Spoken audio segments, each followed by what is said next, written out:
So much going on, so much to talk about. So Moose passed away this morning.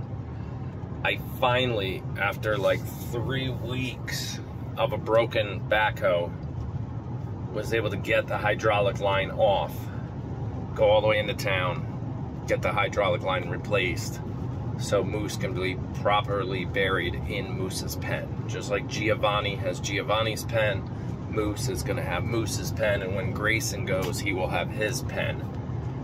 Now Gianna, little Gianna, we did have cremated, and those remains will end up in a little cute keepsake box and come back to us. That is obviously not the most cost-effective move, and eventually we will run out of room on the farm to bury everybody. But we were talking to Kara this morning, and I'm like, Kara, we can't be the only farm losing goats. She goes, oh God, no. She goes, no, you're just the only farm I know that publicly tells people about it. Pretty much. She didn't really say it that way, but that's kind of. She also said if you want to go to bed at night, you know, wondering if you're a big failure, become a vet, because all your patients keep passing away. In other words, that's her way of saying this is normal. Like, I see it every day. It's constant.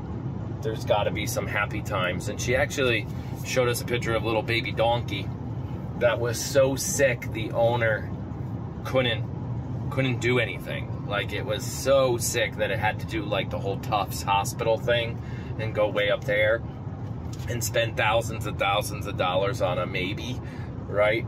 And the owner couldn't do that. So the option there was, Kara was like, I could use a baby donkey at my house.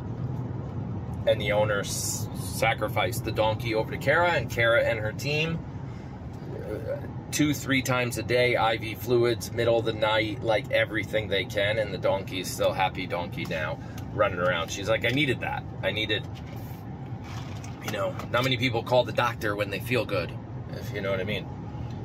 So yeah, it sucks. Backhoe's gonna get fixed. We're gonna bury Moose, and we're gonna move on to our next projects. Now that the backhoe is fixed, we will probably muck out Cassie's Castle in the next week or so. We hope to get back out on the boat soon, but the Connecticut River, there's so much going on. Like I said, so much. The Connecticut River's at flood stage.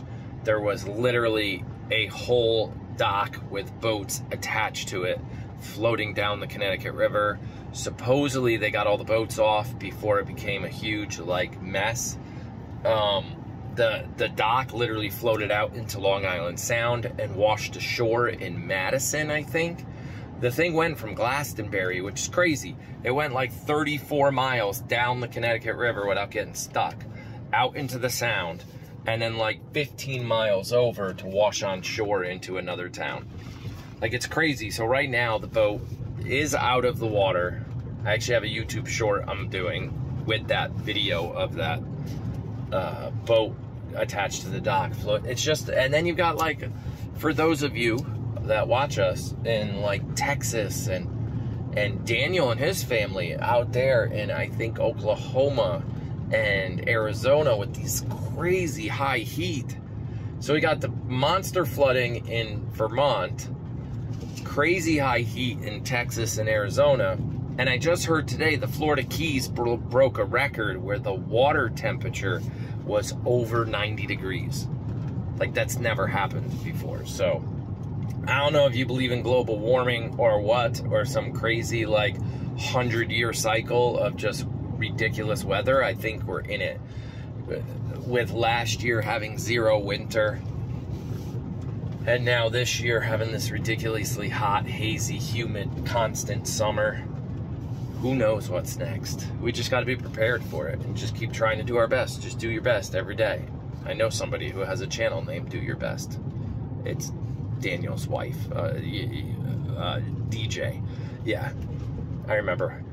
That just hit me. I was like, wait a second, I just said that slogan. That's not our slogan. That's a cute house right there. Very cute. That could be a villager house. That's a squirrel moment. This is a one-take wonder. This is an iced tea. Sweet tea for you Southerners from McDonald's. Jake has orientation at Wendy's coming soon. Yes, he is officially employed.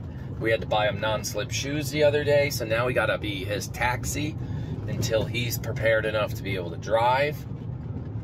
Grandpa and Meme are gonna come down and go out on the boat eventually. Now that the whole celebration of life for my uncle is over, we're moving on to other life memories. What else? I don't know what else right now. I really don't. There's just so much. Oh, orders are so far behind. Both Tyler's flower orders, because he spent a whole extra week in New York with Grandpa. He was there for a week leading up to the event. And then Grandpa talked him into staying another week after the event for like cleanup help. So Tyler's still up there. He's spending 2 full weeks basically in upstate New York.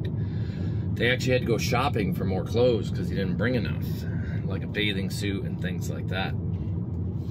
And then we move on to the new internet stuff. So if you happen to order anything from the wish list for the new internet setup, thank you, thank you, thank you. Even those who didn't. Okay, I don't know what happened, but the phone just stopped recording. Maybe I ran out of space. So my point is, let us know tracking numbers, or you keep an eye on it and say, hey, it got delivered. Shoot us an email, let us know. So thanks again. I'm gonna get back to work. I'm gonna get the tractor out, take care of a few things, and we will talk to you again tomorrow. Have a great day.